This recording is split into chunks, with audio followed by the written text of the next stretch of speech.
I'm Rick James, bitch. Enjoy yourself. Born on February 1st, 1948, as James Ambrose Johnson Jr., Rick James had a humble beginning. His birthplace, Buffalo, New York, was far from the glitz and glamour of the music industry, but it was here that his passion for music was sparked. His mother, a dancer and numbers runner, played a significant role in shaping his early life. She was his first encounter with the world of entertainment, and her entrepreneurial spirit undoubtedly left an imprint on young James. Music was always a part of James's life. The radio was a constant in their household, filling their home with melodies and rhythms that would unknowingly shape James's future. From the Motown hits that blared from the radio to the gospel tunes that echoed from the church, music became a refuge for him, a source of comfort and joy in a world that often seemed too harsh and unyielding. In his late teens, James made a daring move, leaving his home in Buffalo and relocating to Toronto, Canada. It was here that he formed the band, the Minor Birds. The band was a motley crew of musicians who shared James's passion for music. Their sound was unique, a fusion of rock and roll and soul that was unheard of at the time. They quickly gained traction in Toronto's music scene and even landed a record deal with Motown. But just as things were looking up, James's past caught up with him. His AWOL from the Navy was discovered, and the Minor Birds' debut album was shelved. James was sent to prison, marking a turning point in his life.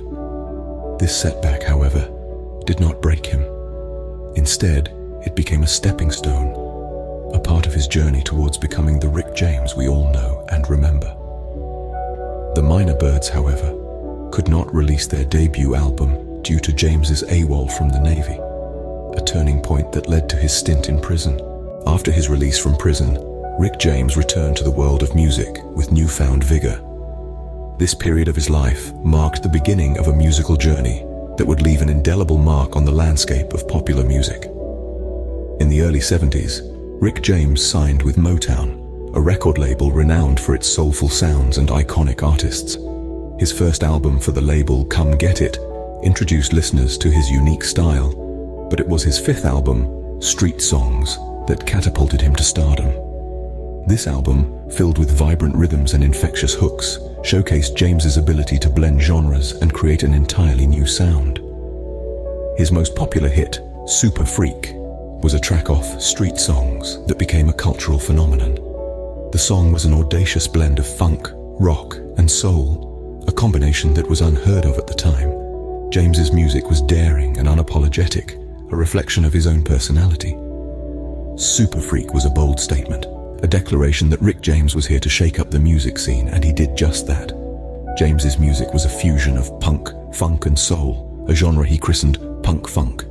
This unique style was a refreshing change from the disco and pop music that dominated the charts during the late 70s and early 80s. James's punk funk was edgy and raw, a stark contrast to the polished sounds of his contemporaries. His music was a rebellion against the norm, a musical revolution that captivated listeners and inspired artists. James was not just a musician, he was a trailblazer. His innovative approach to music pushed boundaries and challenged conventions. He dared to be different, and in doing so, he created a sound that was uniquely his own. Rick James's music was not just popular, it was influential, shaping the sound of the 80s. His legacy extends beyond his hit songs and albums. It is embedded in the fabric of popular music. His punk-funk sound continues to inspire artists, proving that Rick James was more than just a super freak. He was a musical genius. Rick James's success, however, was marred by a growing drug addiction and legal troubles. The man who once sat on the pinnacle of funk music now found himself grappling with the harsh realities of his personal demons. Rick's struggles with drug addiction were no secret. His love affair with cocaine, which he often referred to as his hell of a mistress, began in the late 70s. This addiction gradually escalated, consuming him to the point where he would spend thousands on drugs in just a day. His life became a seesaw, oscillating between euphoric highs on stage and devastating lows off it. As the 80s turned into the 90s, the consequences of his addiction became more severe.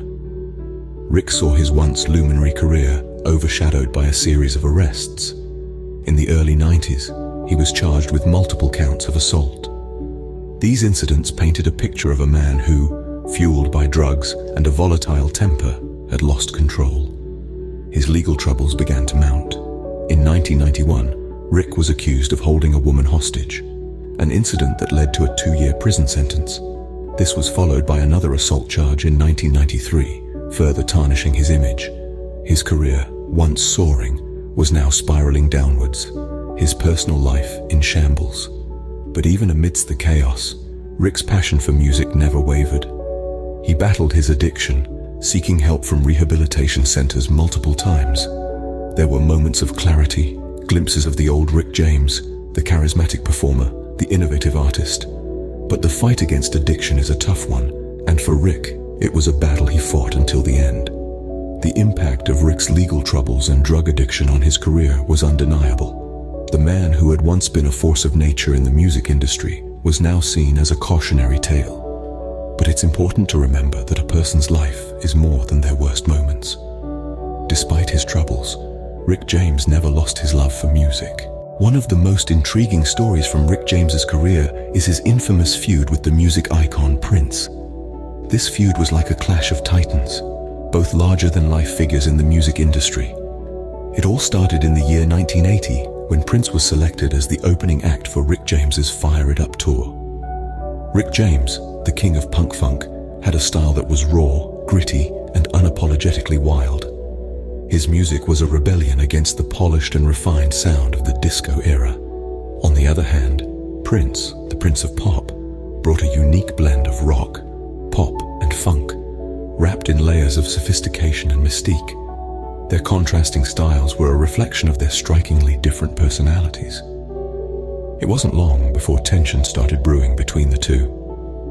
Rick James felt that Prince was copying his style, from his music to his fashion. The feud escalated when Prince began to steal the limelight during their tour.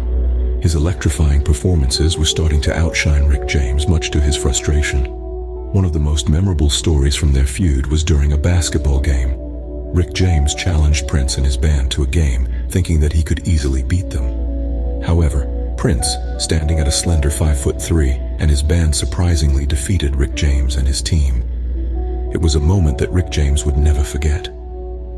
Despite their rivalry, both artists had a mutual respect for each other's talent. They pushed each other to their creative limits, influencing and shaping the music scene in the 80s. They were both pioneers in their own right, carving their own paths in the music industry. The Rick James and Prince feud was not just a feud. It was a battle of two music giants, a clash of egos, and a testament to their passion for their craft. The Rick James and Prince feud became a legendary part of music history, adding another layer to James's complex career. Their rivalry, filled with tension and drama, was a spectacle that captivated the world and left an indelible mark on the music industry. In the 2000s, Rick James made a comeback, proving his resilience and love for music. After weathering the storms of legal troubles and drug addiction, this period marked a renaissance of sorts for James. He was back in the studio, back on the stage, and back in the hearts of his fans. His music was like a phoenix rising from the ashes of a turbulent past. His sound had matured, his lyrics had depth, and his performances were filled with the vigor of a man who knew he had been given a second chance. The raw energy of his punk-funk style was still there, but it was now tempered with experience and wisdom. But it wasn't just about the music. James became a popular TV personality, most notably through his unforgettable appearance on The Chappelle's Show. His catchphrase, "I'm Rick James," became a cultural phenomenon, introducing him to a whole new generation of fans. He was able to laugh at himself, showing a sense of humor and humility that endeared him to the public. In 2004, James was inducted into the Rhythm and Blues Music Hall of Fame. This recognition was a testament to his enduring influence on the music industry. He was not just a performer, but a pioneer. His innovative blend of rock, funk, and soul had changed the landscape of music forever. Yet this period of resurgence was short-lived. Later that year, James passed away, leaving a void in the world of music. His journey had been one of highs and lows, of triumph and tragedy. But through it all, his passion for music never wavered. Rick James passed away in 2004, but his legacy lives on. His music continues to inspire artists across genres. His story continues to captivate audiences, and his spirit continues to resonate in the hearts of those who knew him. He was more than just a musician.